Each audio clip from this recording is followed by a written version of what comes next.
आज अंजलि के घर बहुत सारे मेहमान आने वाले थे। कुछ ससुराल के और कुछ मायके के। छोटे बेटे का बर्थडे था, इसलिए अंजलि सुबह से लगी हुई थी। अंजलि ने बहुत सारी तैयारियां कर रखी थी। खाना अंजलि खुद बना रही थी। इतने में रमेश घर आते हैं। यार 7 बजे का समय है, सब लोग 7 बजे तक आ जाएंगे। तुम्हारा खाना रेडी है कि नहीं? बस सब तैयार ही है, आप चिंता मत करिए, मैं सब देख लूंगी। मैंने सारी तैयारियां कर रखी हैं। पिछले 1 हफ्ते से अंजलि यही तो कर रही थी। हाँ, तुम देख लेना, मैं ऑफिस के काम में बिजी हूँ। यह बोलकर रमेश अपना लैपटॉप लेकर बैठ गए।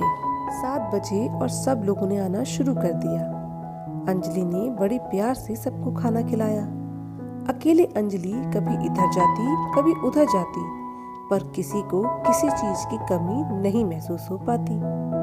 खाना खाकर सबने अंजलि के खाने की बहुत तारीफ करी। वाह अंजलि, क्या खाना बनाती हो और कितनी मेहनत करती हो। तुम तो एक परफेक्ट मम्मी हो। सब लोग अंजलि को बधाई देते हुए निकल गए। रमेश ने अंजलि से कहा, यार अंजलि, 10 बज गए हैं, मैं अब सोने जा रहा हूँ। तुम यह सब साफ कर लेना, मुझे कल ऑफिस जाना है। यह बोलकर रमेश सोने चले गए। बेचारी अंजलि सुबह से उठी हुई अकेले पूरे घर का काम करके सबको खाना खिलाकर अब सफाई में लग गई। सारी दुनिया ने अंजलि की तारीफ की, पर घर के किसी एक मेंबर ने भी अंजलि की तारीफ में एक शब्द नहीं कहा। सब लोग खाना खाकर अपने अपने कमरे में सोने चले गए। किसी ने यह भी नहीं सोचा कि अंजलि के साथ थोड़ा सा काम करवा दे। सब कुछ समेट के अंजलि रूम में पहुंची तो देखा रमेश सो चुके थे। अंजलि थकी थी तो सो गई, पर लेटे लेटे सोच रही थी कि क्या कमी रह जाती है उसकी सेवा में। धीरे धीरे समय बीतता गया और अंजलि का इंटरेस्ट भी खत्म होने लगा। अब अंजलि ज्यादा कुछ नहीं बनाती, जो जरूरी होता वह कर देती। एक दिन रमेश ने अंजलि से पूछा, पहले तो तुम इतना अच्छा खाना बना देती थी, इतने लोगों को बुला लेते थे, पर अब क्या हो गया? अब तो तुम कुछ भी नहीं बनाती, आलसी होते जा रही हो। अंजलि ने सुना अनसुना कर दिया। रमेश ने फिर पूछा। इस बार अंजलि ने रमेश की तरफ देखा और कहा, क्या वाकई आपको लगता है कि मैंने कभी कुछ अच्छा बनाया? अरे, यह क्या पूछ रही हो? सभी लोग तो कहते हैं कि तुम अच्छा खाना बनाती हो।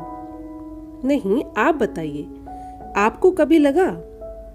हाँ, तो इतना कुछ अकेले मैनेज कर लेती हो और खाना भी अच्छा बना लेती हो, पर अब तुम नहीं बनाती। अब तो हम अक्सर बाहर से ही लाते हैं।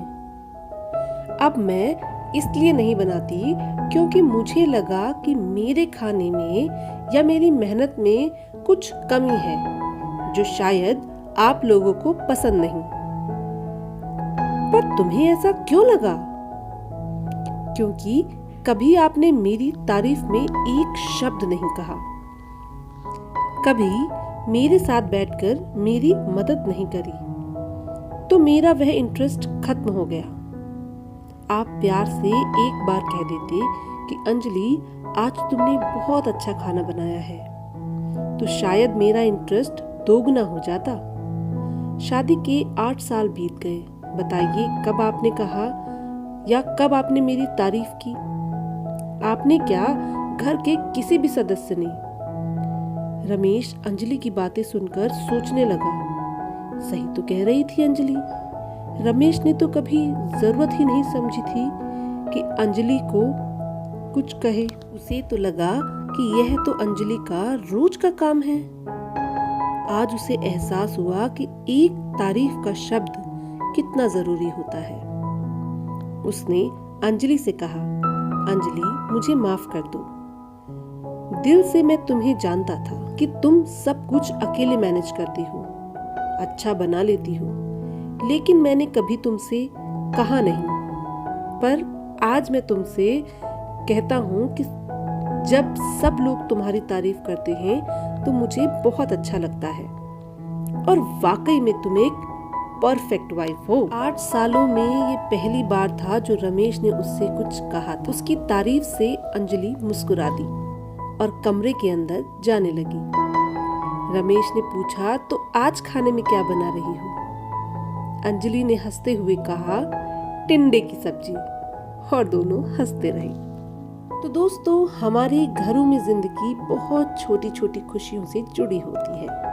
अगर आपके आसपास भी कोई ऐसा है जो आपके लिए बहुत मेहनत कर रहा है, बदले में बिना आपसे कुछ मांगे, तो अगर आप कुछ दे नहीं पा रहे तो उसकी तारीफ जरूर कर दीजिएगा, क्योंकि अक्सर कुछ शब्द बहुत कुछ कर जाते हैं।